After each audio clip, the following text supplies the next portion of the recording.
Sometimes I really be sitting back and asking myself, why do I watch certain things that I watch? But more so, why do people do certain things that they do or react certain ways that they react? And then I wonder, why do I allow myself to get sucked into the wormhole and rabbit hole that is the internet? But what is going on, niece and nephew? Obviously, it is your young auntie here, your auntie Coy. So what's going on? Thank you so much for pulling up to the house. I know that was like mad weird and random, but y'all, I promise there is a reason, because earlier today, right, I was watching this video on Facebook about like the 10 wildest animal encounters people have had. Like, this is just people out and about, surfing, on the water, fishing, walking through a trail of a forest of safari.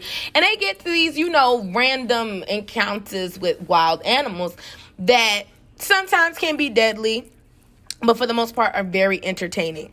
And there was this one where this man opened the door. I want y'all to picture this. Get in your imagination box, okay? Like SpongeBob, we're going to use our imagination, all right? I want you to imagine you come home, okay, and you live out in Africa, let's say, all right?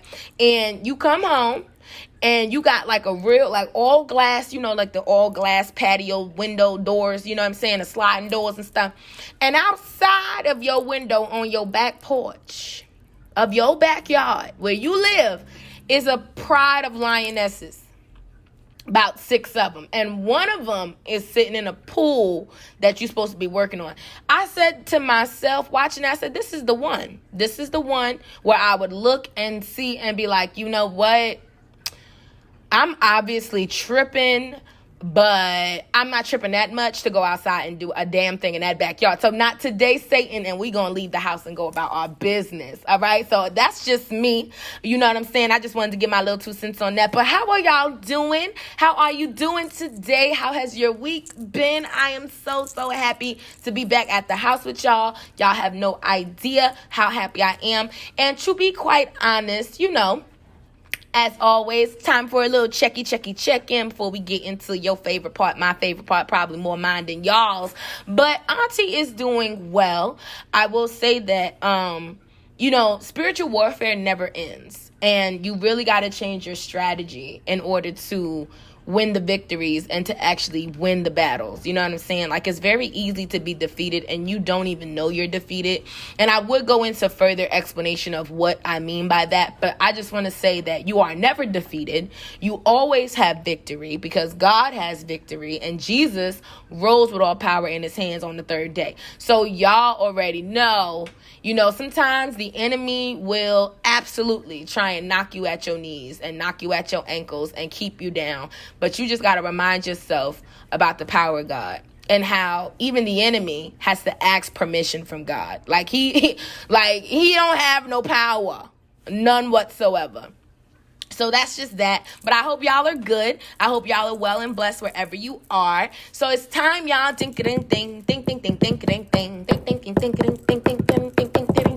It's time for your auntie report. And let's just deal with this. Because you see the title of the episode. Trick is tripping. I don't know who slipped something in Trick Daddy drink. But this man went on Clubhouse and said Beyonce can't sing. And of course, the Beehive stung that ass up. Listen, I think and I'm not even famous yet, if I'm going to be famous one day. But I'm not famous. But even I know the Beehive, you just don't. Like Beyonce, she can't do no wrong. I don't know if anybody understands. Even if she do wrong, Beyonce is Beyonce. She can't do no wrong. We are not going to say that. Now, I'm not an overzealous fan because there's a lot of people out here that are really fucking weird. Like, there's a lot of weird ass people out here that really will like obsess over celebrities and go above and beyond. But there is a power in having a strong fan base that don't play. And Trick Daddy is feeling that. So I found not 1, not 2, but 3 different articles about Trick Daddy's recent fuck up that I don't know if he really realized was the fuck up, because he's definitely doubled down on what he says, and he is not at any way, shape, or form backtracking that thing. So one article that I have, it says Trick Daddy's restaurant receives an onslaught of bad reviews from the Beehive after the rapper said Beyonce can't sing. So the article talks about how Beyonce fans have come to their idol's defense following Trick Daddy's attack on her musical talent.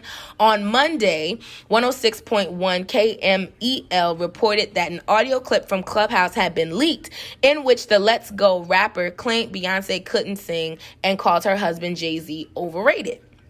In the audio, Trick Daddy could be heard saying Beyonce don't write music and barely can sing. Her mother effing self. Beyonce can't sing. And I remember hearing the audio, and then out of nowhere, of course, you have the little tag-alongs. Yeah, because I don't even know why people hype her up so much. Beyonce cannot sing. She cannot sing. Anyways, he then doubled down on his critiques during a segment of his Miami-based radio show 99 Jams on Tuesday morning. And this is his quote saying, "What I said was, I don't think Beyonce could sing, and that Beyonce is to R&B what Jay-Z is to the state of hip-hop in New York. At the time that Jay-Z began considering himself as the king of hip-hop, the GOAT of rap," he explained. "That's my unpopular opinion." Trick Daddy's comments didn't go over well with Beyonce fans. Members of the Beehive left scathing 1-star reviews on Google for the Miami native's soul food restaurant, Sunday's Eatery, eventually lowering its ratings to a 2.6, according to the Shade Room. So this man had a very, very good restaurant. Not that Trick Daddy don't have a good restaurant, but the Beehive went on Yelp and Google and was just petty. Just had fucking time. Trick Daddy is a fan is quoted by saying, "It was disgusting. I found roaches in my food. The customer service was horrible. I would not recommend. The owner even called my grandma a big bitch. Never going there again." These fans absolutely ripped this man's restaurant apart. But what I found interesting is, outside of the fact that Trick Daddy doubled down on what he was saying, he had made mention of, and in another article, because it's like Trick Daddy and Trina. It's Trick and Trina. They're like a duo. They come as a package deal. But Trina, no. And I was watching Funky Dineva, and I love Funky Dineva. Would absolutely love to have a conversation with him one day. But he had made comments about Trick Daddy, what he was saying. And I agree to the extent of everybody has their own musical preferences, musical types, what kind of music you like to listen to and bump to. And it's different between saying you don't like somebody's music and saying this person's not talented. I don't know what scale of recognition Trick Daddy is going by that says, to him, Beyonce can't sing. I don't know if it's an idea like we're too high up on her accolades to be able to not hear, the mediocrity. Because I've heard people say, before that Beyonce can't sing. But I've also heard these same kind of people say they don't like Beyonce's music. So if you don't like her sound, then of course you're going to think she can't sing. That's just like me saying if I don't like Nicki Minaj, I'm going to say she can't rap. But if I can appreciate music and I'm a true musician, then I can say I may not like this person's style, but they got lyrics. You know what I'm saying? So for him to say she can't sing and then to turn around and say she don't write her own music, and Beyonce's been writing her own music her entire career, it's giving bitter. It's giving I wish I was still relevant. It's giving I want to do a collab. It's giving, Trick Daddy, it's giving like you're missing something. And Trina is going to let you miss it all on your own, because Trina came out and she defended Beyonce and Jay-Z after Trick Daddy's comments. And Trina actually, in another article I found, it says Trina showed support for Beyonce on Tuesday, June 22nd, after Trick Daddy's comments disparaging the Grammy Award-winning singer went viral. Though many associate Trina with Trick, the recent Versus competitor quickly took to Instagram to separate herself from the comments and declare her love for both B and husband Jay-Z. Trina's quoted as saying, "All day, every day, the queen." Hold on, y'all. Y'all know I'm in the ghetto. Trina captioned a montage of some of Beyonce's most dazzling performances, some of which also featured Hove. Fans reacted in the comments writing, LMAO, Trina said, I don't want no smoke. And Trina cleared herself from this BS expeditiously. Another fan said, quote, sis said trick views are not the views of the Diamond Princess. Another added. And essentially, the article keeps going on to say how, what Trick Daddy said. And he said this part. Beyonce is, actually, no, I'm sorry. This is what Trina said. It says that, interesting. This isn't the first time that Trina had vocalized her love for the Queen Bee. Last year, she tweeted, we honestly don't deserve Beyonce. During her 2017 appearance on Drunk Champs, she also defended Bee against any naysayers, saying Beyonce is all the way until eternity. BC after BC, whatever is going to come before or after. She said at the time, it's a timeless thing. She's the person that has paved the way and set the standard so high for women to be a determined force of independence and never giving up. If you talk about Beyonce, you're a pointless, lifeless waste of social security number, she added. So Trina has reserved her position about the Queen Bee because obviously Trina is a member of the Beehive. And she not supporting or rocking with nobody that got nothing to say about Beyonce. To be quite honest with you, like I already told y'all, your auntie is not glamorizing or overly appreciating these people, these celebrities, regardless of their talent. It's God-given talent. Trina sitting here saying that, Beyonce is all the way until eternity, BC and after BC. As timeless as some of her music is, and just like as timeless as a lot of our classic idols and icons that we have, their music is, to a certain extent, they do become irrelevant. And at a certain point, I believe certain celebrities and artists just appreciate their career and their catalog, and they can retire comfortably, and they don't need to make more music unless it's, that's just who they are, that's their passion, and they're not putting out music anymore to profit off of it, because Beyonce got the money. Ivy Park, all her albums, all her performances, her freaking documentary she got on Netflix, freaking Tidal, like, sis got all the money. So we know, all right, she doing something right, because ain't no way, you know what I'm saying? And to touch on the Jay-Z thing, I would not say Jay-Z is overrated.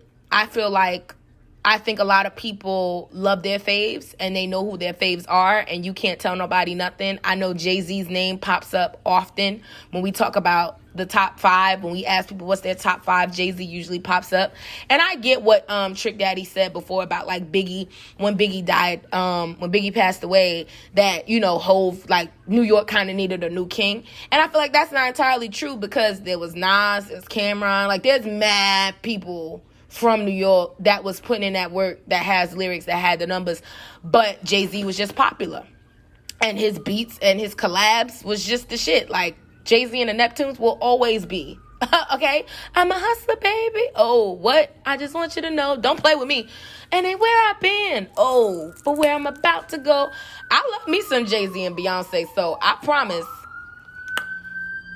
I am not the one that's going to agree with Trick Daddy, because one day I hope to get an Ivy Park box. So we gonna step on to the next topic, which is Mr. Nick Cannon, Uncle Nick. Now, when I first saw that Nick Cannon had another baby, I automatically, I felt the way. I was like, yo, why is this man out here making all these damn kids with all these different women? Like, what the fuck? Like, he don't know how to keep it in his pants. Like, why he can't just have a baby by one woman? Like, what's going on? And, Nick got the money and everything, but I totally forgot Nick Cannon has lupus. So I found this interesting article that literally speaks about a conversation in an interview that he had, I want to say with Howard Stern, where he approaches and he speaks on this idea. And the article literally is entitled Insemination Investigation. Fans think this proves why Nick Cannon is impregnating so many women. And the article says, Nick Cannon is a walking enigma. He's an uber successful executive producer and TV host, and he's also making headlines for being an incredible baby maker. Within the last 12 months alone, he's welcomed 3 children, one with Brittany Bell, who has 2 children with Nick in total, and twins with DJ Abby De La Rosa. The father of 7 also has a baby on the way with former Wild 'N Out model Alyssa Scott. With Nick seemingly pressing the gas on fatherhood, fans naturally want to know what is motivating him to have all these children so fast. Well, a resurfaced interview that is now going viral, Nick revealed what may actually be the motivating force behind his back-to-back babies. The comedian, who suffers from lupus, spoke with Howard Stern in 2017 and explained he is merely focused on living life to the fullest after revealing he almost died. Nick is quoted as saying, "When you experience near-death situations and life-threatening situations, it's honest, it's real." Nick Cannon says in the throwback clip. There we go.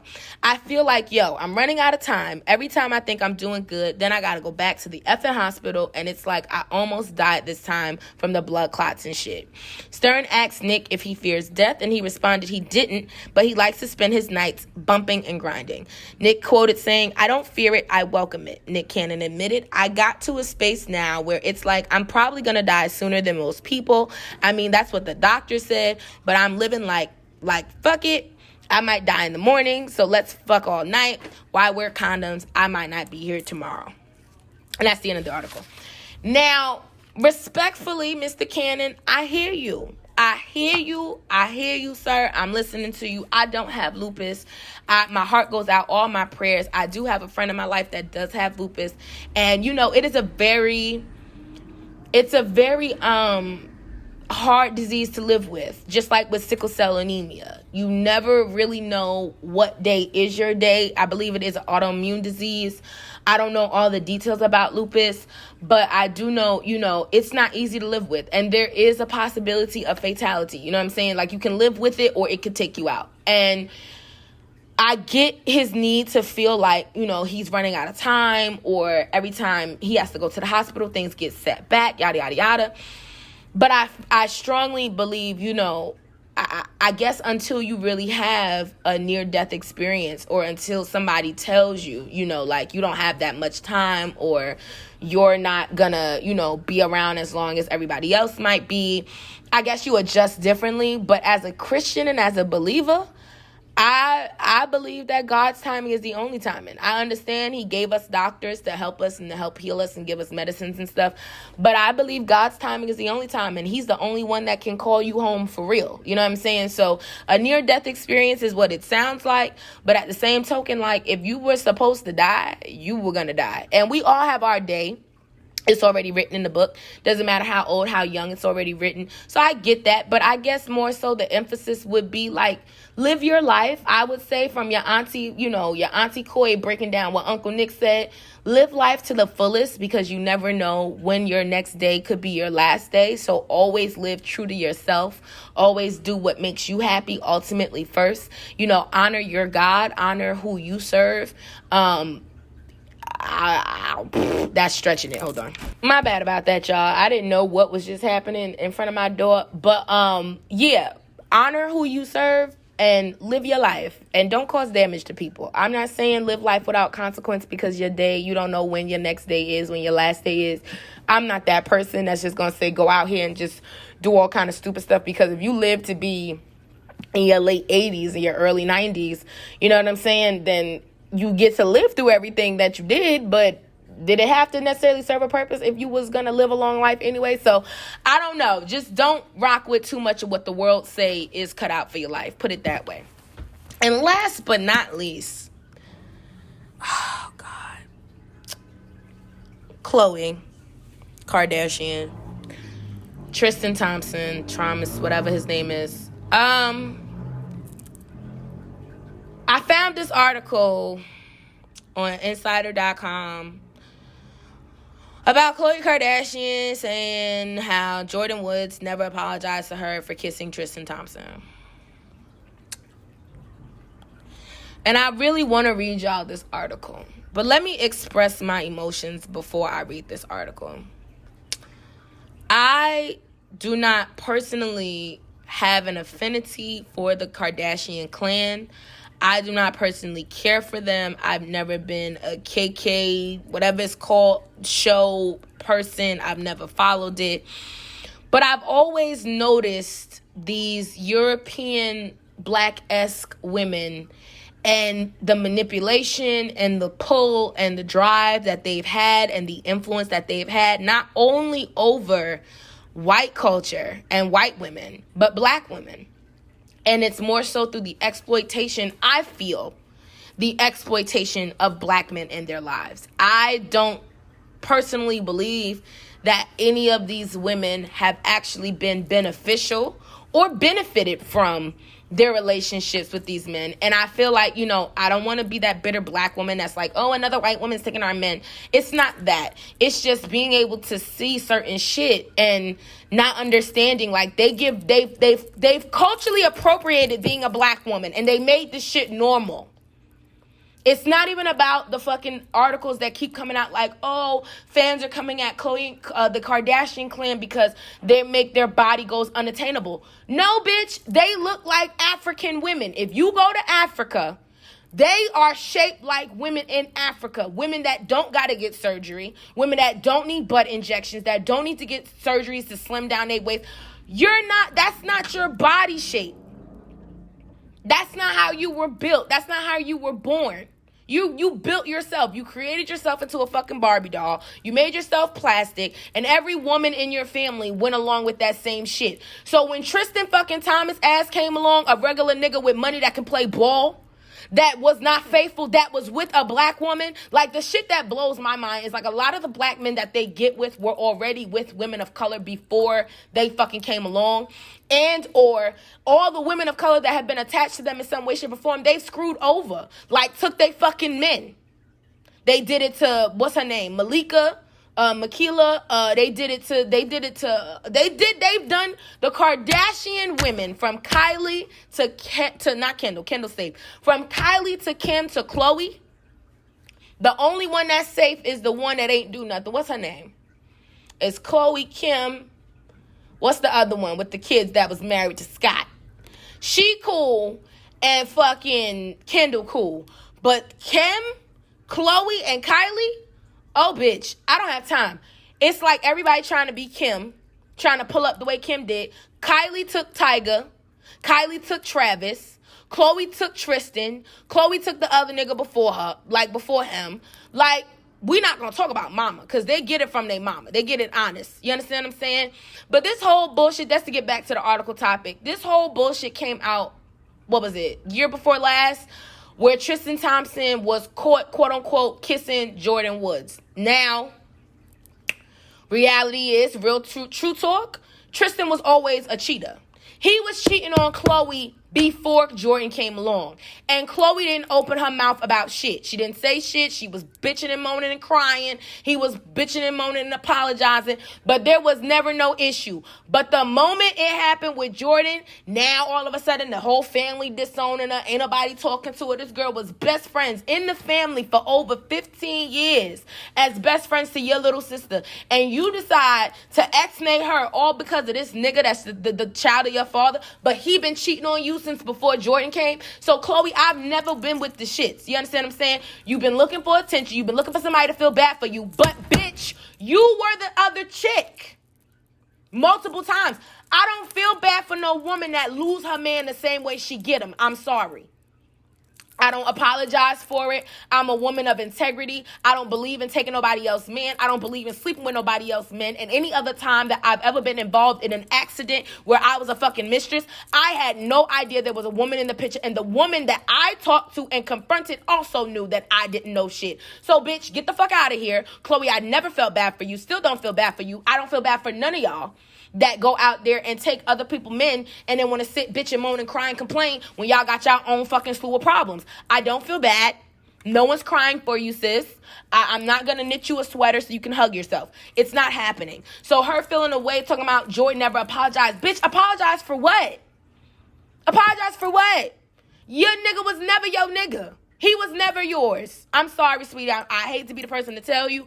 That man was never yours. You trapped him and got pregnant, and he was already an expecting father of a little girl.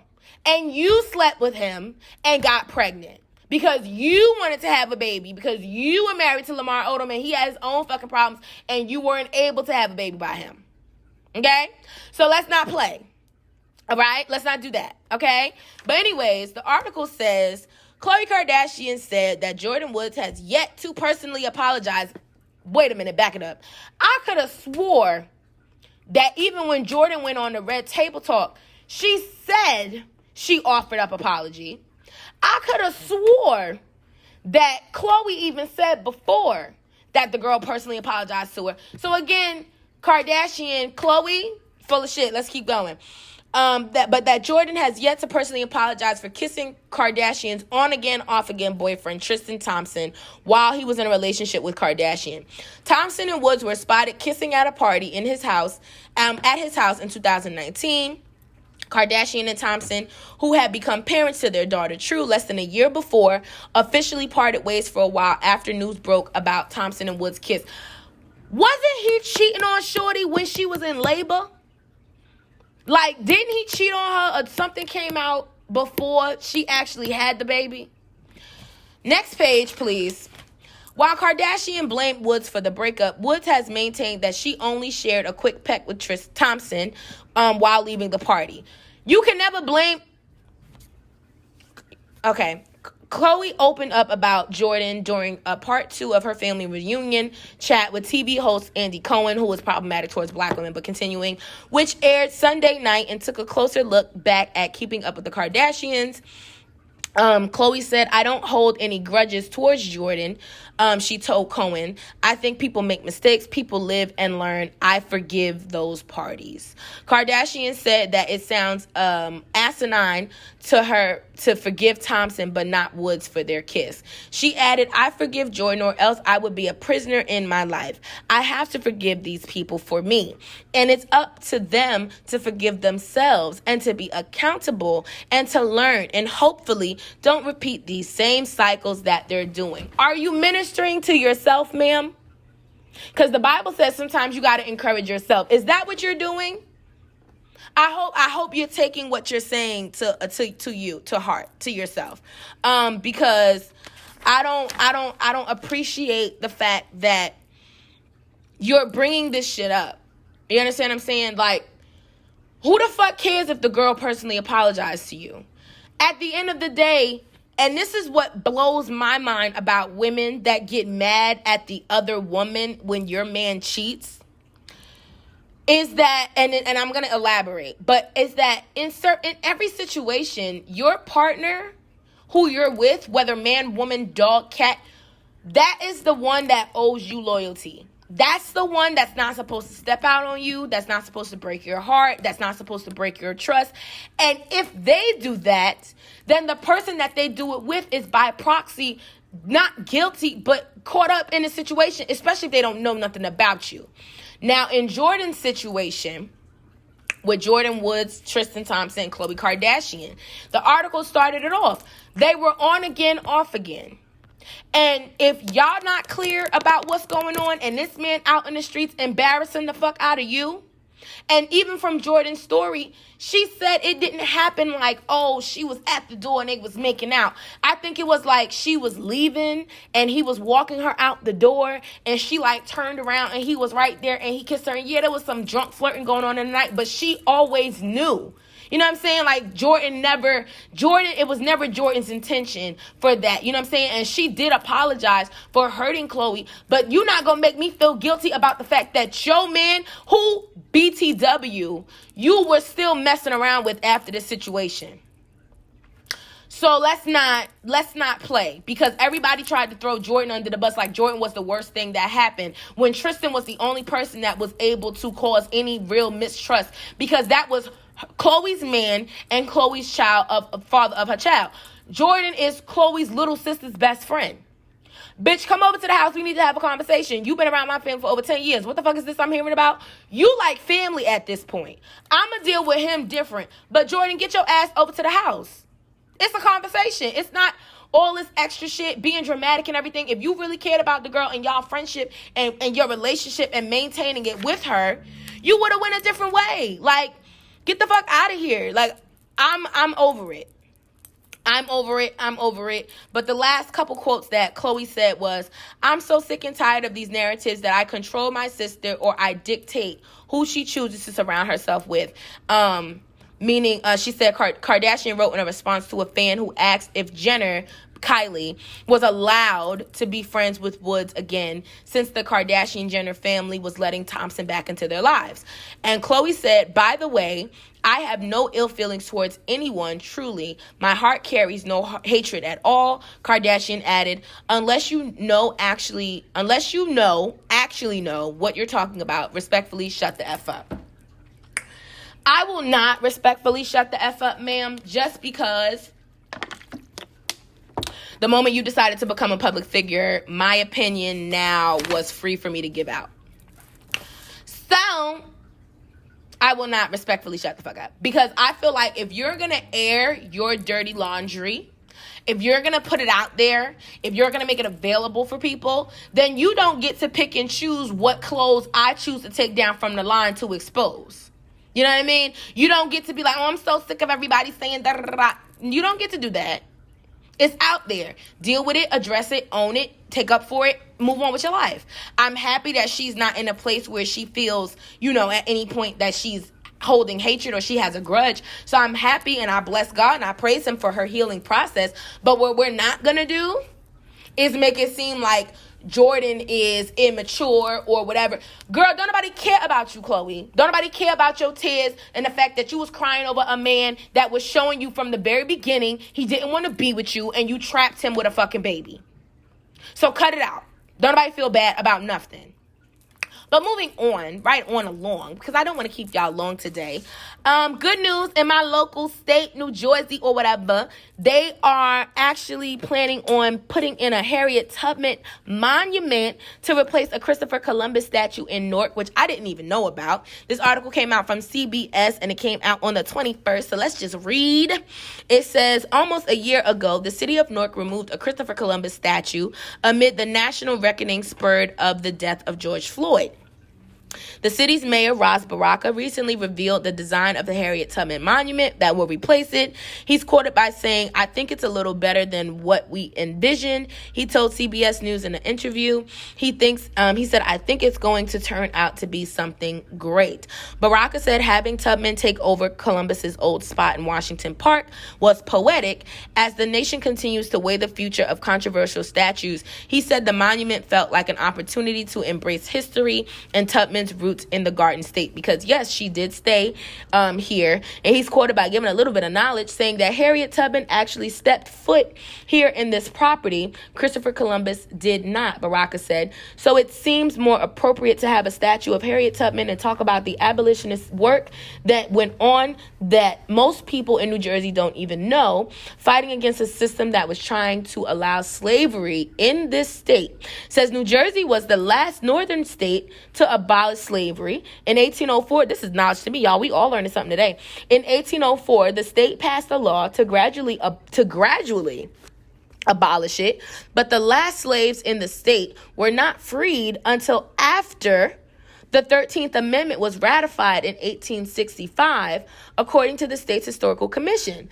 After Tubman escaped slavery in 1849, the legendary abolitionist helped free dozens of slaves through the Underground Railroad, which traveled through Newark, New Jersey, and was the last stop before New York. Following a months-long contest, the city chose artist Nina Cook John to design the artwork. The circular monument, named Shadow of a Face, features a ceramic-based mosaic of Tubman's face, as well as a text marking the history of the Underground Railroad and the safe houses throughout New Jersey. The piece will debut in the summer of 2022. Excellent. That's super duper dope, y'all.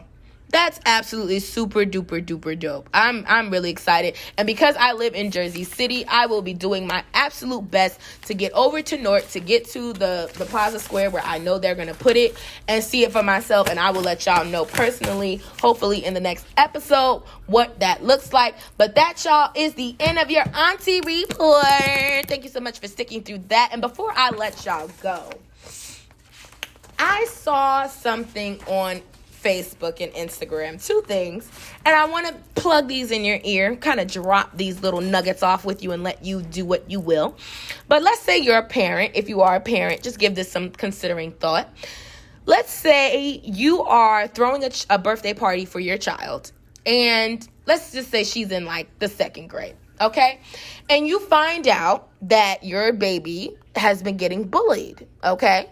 And you invite, as a good parent does, every child to the party except for your bully. Except for the bully. You know what I'm saying? Do you or should you feel bad about that? About excluding one child from a birthday party when everybody else's child gets to go? Because I personally don't feel like that. But this is an article that I saw that I taking this question from, and it literally says dad was shamed for excluding his daughter's classmates from the party after he bullied her. So the article says that children's birthday parties can turn political quickly, and one man was left gobsmacked after another parent insisted he invite her son to his daughter's birthday party despite his previous bad behavior. It says every parent wants their child to have a fun birthday, and as they get older, that can mean making difficult decisions about the guest list. When children are young, it is the norm to invite the entire class if invitations are handed out there in order to avoid any awkward arrangements, right? Because you don't want anybody to feel bad. But the article talks about the fact that a baffled dad took to Reddit on asking, am I an asshole, to see if he acted unreasonably. So this is the story. His daughter's 7, and the dad took over parenting full-time last year after discovering he had a daughter with the mom no longer in the picture.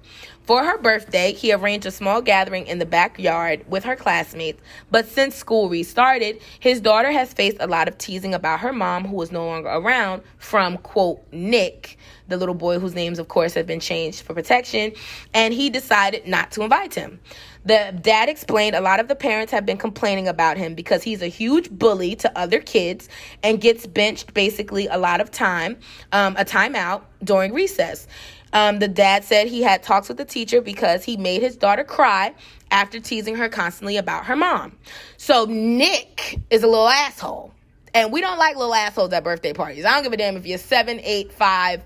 You're not coming. I'm not spending my money to feed you and you a jerk to my kid and you making fun of my kid because her mom's not in the picture. No, you're going to sit at home.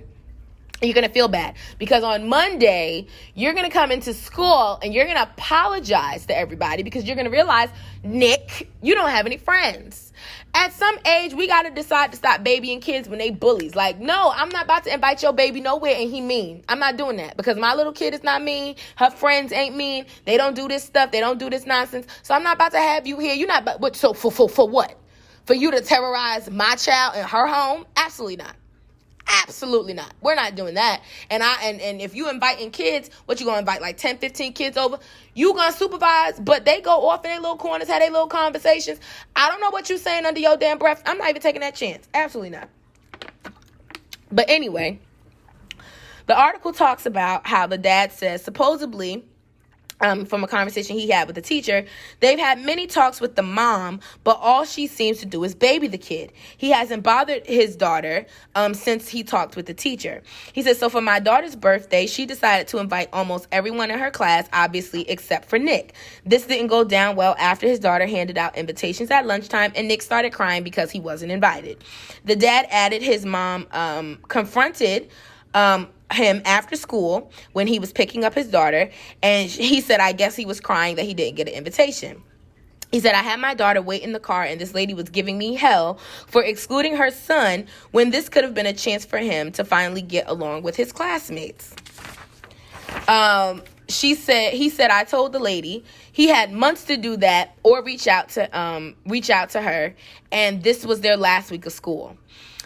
He said, it's a bit too late to be trying to make friends now with how he was treating all the kids, especially my daughter. She just kept saying I should be ashamed of myself for not taking this opportunity to teach my daughter a valuable lesson on learning compassion. I'm going to stop the article right there because I don't think the dad was wrong, because I'm not inviting my child's bully to her class, to her party for her birthday. This ain't just a party just because. This is my baby party. This is my baby birthday party. I'm not inviting nobody here that she don't want. That's family, that's friends, that's animals, that's clowns. If she don't want them here, they not coming. Number one. Number two, Nick's mother. Ma'am, I can teach my child about compassion by going to the animal shelter. I can teach her about compassion by volunteering at a homeless shelter. I can teach her compassion, better yet, by modeling it myself as her parent when we out in public, with what I teach her in the house, how I teach her to treat people with compassion. She not gonna learn compassion from inviting her bully to her party, especially if he ain't gonna apologize. I'm not showing you compassion for what? I'm 7. I don't gotta show you compassion. You mean to me. That little boy needs to learn some things, ma'am. He needs to learn respect. He needs to learn decorum. He needs to learn you can't talk to a little girl like that. You shouldn't talk to anybody like that. Better yet, how about you stop babying him so much because you're afraid to discipline and parent your child that you worry about what you need to be teaching him? How about that? How about we worry about that? You worried about somebody else showing your child compassion. He don't show compassion to nobody. He pick on all the kids in his class. So you telling me, Mom, you're going to every parent and saying, oh, you need to tell your kid to be nice to my kid? I'm not telling my kid to be nice to no fucking body that's treating them like shit. No, absolutely not. You tell the teacher, you do your part, but that don't have to be your friend. If he not being a friend of you, that's not your friend. That simple. That simple. There's no discussion. There's no conversation. There's nothing to talk about. There's nothing to debate. And he's not an asshole. I don't care what nobody say. That dad was protecting his child's well-being, mentally, spiritually, and emotionally. Ain't nobody thinking about you, ma'am. Go away. And before I let y'all go for real, of course, because I love my Facebook, this is another thing. Think about that. Marinate on that. We're going to drop that little nugget, put a pin in that, and moving on. How soon is, this is a 2-part question, because I think I asked this before. How soon is too soon to introduce your children to your significant other? But how soon is too soon for your significant other to start to show a serious affinity for your children? Let me explain. There was a post on Facebook, and I got the pictures, I'm looking at them. And this woman's name is Tiara. And the mother's name we gonna say is Mooney, okay? And Tiara posted on Facebook that she got 3 new tattoos, and they all little names or whatever, and they got birthdays underneath, and it's real shitty line work either way. Like, somebody has a machine, an aspiring tattoo artist, and she was like, oh, I want to tattoo me this, and simple, right? And so it's this picture. And I didn't understand the picture of the post. So now I'm looking at the comments, and Mooney says, first of all, I don't even have my Olivia's name tattooed on me, meaning her mother. So Olivia's the little girl, right? Olivia's the daughter. And she says, I don't even have my Olivia's name tattooed on me, but Facebook is a great way to find out my bum baby daddy's girlfriend walking around with my child's name on her body. Nice to meet. I would have said hi sooner, but Michael claimed he was only in Missouri to work, and he was trying to come back as soon as he could. He never mentioned you at all. By the way, her birthday is wrong date. So this woman, I don't know who Tiara is. I got so many questions, like, what is going on? What is happening at that house? But Tiara responded to Mooney in the comments, and she says, sorry that he never mentioned me. We've been together 4 months and ongoing, but sorry, it would be nice to meet you too. I'm sorry. I'm not a disrespectful female at all. Then Mooney said, You've been with him for 4 months and chose to get his daughter's name tattooed. The daughter he doesn't take care of at all. You can't see the disrespect that you have my child's name on you, and neither her father nor mother have her name tattooed. You could have just gotten his name on your chin, but instead you got my kid's name, and she got the tattoo on her ankle. I am very much 100% a single mother due to Michael's unwillingness to get a job and the fact that he's a thief, not only from stores, but even stole out of my own house after I was nice enough to feed him. As a mother, how can you not see how inappropriate this is? And I asked Olivia if she has ever met you, and she said, who is even Tiara? Now, see, that answers my question. Because my question was, okay, I don't know what's going on in that household, right? I don't know if the little girl lived with him. I don't know where she at. I don't know if they on like weekends or whatever. But from what Mooney said, Mooney, like, first of all, the nigga left the state. That's number one. He ain't even in the state. That's number one. Number two, he don't take care of his child. He don't even have her name tattooed. But you went and got her name tattooed. As her mother, I don't even have her name tattooed. But you, who has never met my child, don't know my child, only know my child's father, thought it was appropriate for you to get your name. I don't understand how you don't see it's not disrespectful. Is it me? I don't think it's me. I don't think we, family at the house, I'm letting y'all go because I got to get up out of here. But I don't think we on the wrong side of this time. I think that was extreme, like Tiara. That's one, is permanent. Two, you got the baby date wrong. So you only could have got her birthday wrong from her father. But of course, Tiara, maybe 4 months in, you know, you might be a little bit more slow than the rest of us. You ain't realize or even think, you know, that he might have got his daughter's birthday wrong. So I get it. You know what I'm saying? Because what parent could possibly get they child birthday wrong unless they not in their child's life enough to remember the damn day? So, Miss Tiara, you out of order, ma'am. You are absolutely out of order. Out of order. That don't make no sense. That's ridiculous. I don't have any child's name on me. I'm not in a relationship with a man that has children, but I don't think I think she could have got something else to symbolize that she has a love for his child the way she loves her own kids. But 4 months into a relationship is too soon. Just like what I said about Portia Williams. You knew that man for a month or whatever. Y'all timeline is all fucked up. It ain't more than a year. And you engaged to be married? People are making permanent life decisions off of temporary emotions. So family, I'm going to let y'all go, but I want y'all to know to not make a permanent decision off of a temporary emotion or situation, because permanency leads with consequence. Shit, even temporary has consequences. But I'm going to let it rock. I don't know these people from a hole in the wall or a can of paint at Home Depot. So I'm going to let it go. But I just wanted to put that out to y'all. Do y'all think anything about, you know, would you have invited your child's bully to the party? Or would you even think, you know, I can teach my child something if I invite their bully here? Or do you think that the father was right? And of course, asking, gotta know for a friend, would you get a baby name, a child's name tatted on you of a partner you've had less than a year and you've never met his child? I don't think so. And I'm not trying to make it a white people thing, because I don't know if they white, but I don't know if this is my culture's issue. So I'm going to let y'all go. I love y'all. Thank y'all so much for pulling up on your auntie. As always, you know I'm so excited and happy to see y'all when y'all pull up. I love talking to you. And I will be around fairly soon, and we'll do this again. All right, family. Y'all be good. Deuces.